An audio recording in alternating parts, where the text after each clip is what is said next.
unmasking the narcissist paradigm and understanding why so many people have such similar experiences, right?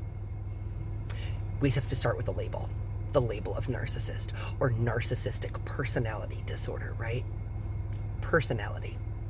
We are not our personalities, right? They're crafted, they change, they're masks, often performances. What is the core energy behind the expression of narcissism? Insecurity, shame, abandonment, a fragile ego, a fear of vulnerability and worth hidden behind a mask, right? It's a difficulty being empathetic or often understanding others in one extreme.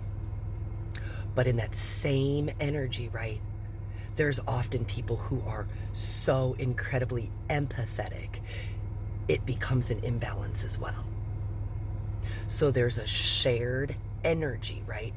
Emotion, energy, and motion, frequency, channel. I call them radio stations because I think it's easier for people to understand. You're tuned into the same radio station, right? Not that you're tuned into narcissism. Your energy, right? Your experiences have led to feelings of insecurity, shame, abandonment, distrust, a fragile ego, and not an ego as in this negative connotation, right?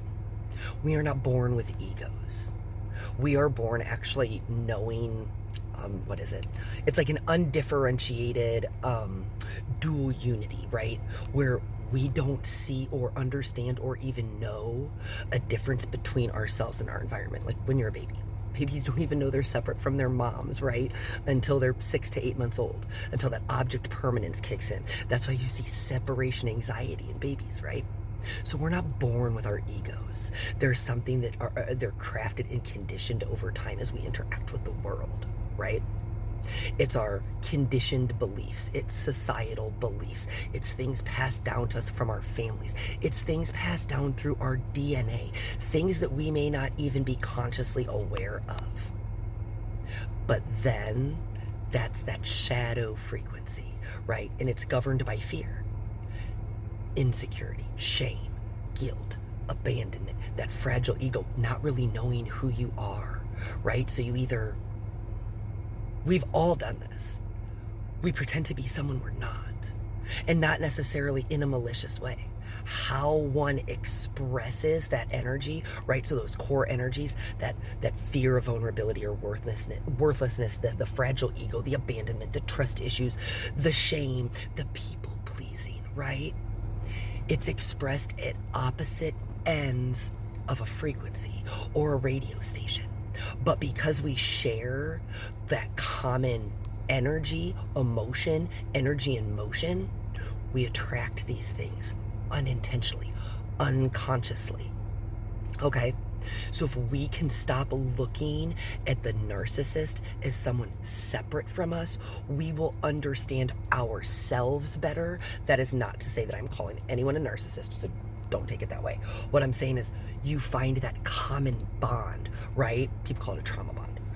It's the emotion, the energy and motion that is being expressed through a personality, okay? So let's start there. If you can deconstruct that, because the thing with narcissism, and like I said, I've had a child with somebody who diagnosed narcissist personality disorder.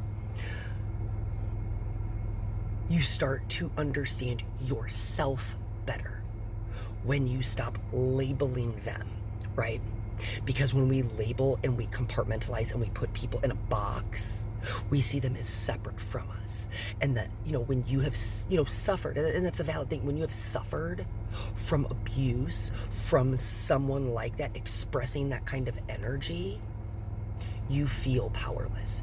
You feel like that victim consciousness, right? Even though you're not the victim. You're already standing on the other side. You're already the proof. But if we can take away that label, we deconstruct that lens of separation and we understand ourselves better, right? Now to talk about the bitterness part of your question. Bitterness is so layered and it's so valid. So don't shame or guilt yourself for feeling bitter, because bitter is often sadness, it's powerlessness, it's shame, it's guilt, it's disappointment. And that anger, it's often the parts of you that love you the most, the parts of you that know you tolerated more than you deserved, right? It can also be sadness on the way out. Now, if we sit in it and we don't let it out, right? We don't acknowledge it. You just need to acknowledge it. Feel it and don't shame yourself for feeling it. You're allowed to feel what you need to feel. But often when we sit in it too long, we don't transmute it, right? We don't take one form of energy and turn it into another form. Then we get stuck in resentment and hostility and hatred, right? Or that kind of like get even mentality, wishing karma on others mentality, because we still see them as separate from us. So when we can unmask and deconstruct that label and take the power out of the word narcissist and all that that encompasses, that is us changing the channel. That is us tuning into a different radio station and saying, we no longer have a common resonance here.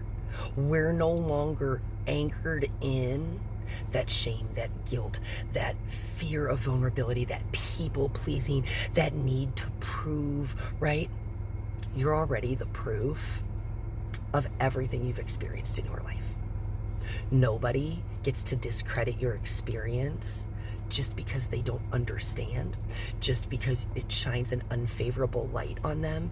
Nobody gets to discredit you because you are the proof. Always remember that. Beliefs are borrowed, knowing is lived, and you are the proof of everything you've experienced. Regardless of what others believe, beliefs are borrowed. I hope that helps. And thank you so much for your comment. I just feel like so many people could benefit from deconstructing that. It's such a loop I think we've all been stuck in. I know I have been at times, but deconstructing that was such a powerful dissolving of an illusion, of a collapse, that you can almost feel it reintegrate in your heart space. But if you have any other questions, drop me a comment and I'll try and answer. Love you guys.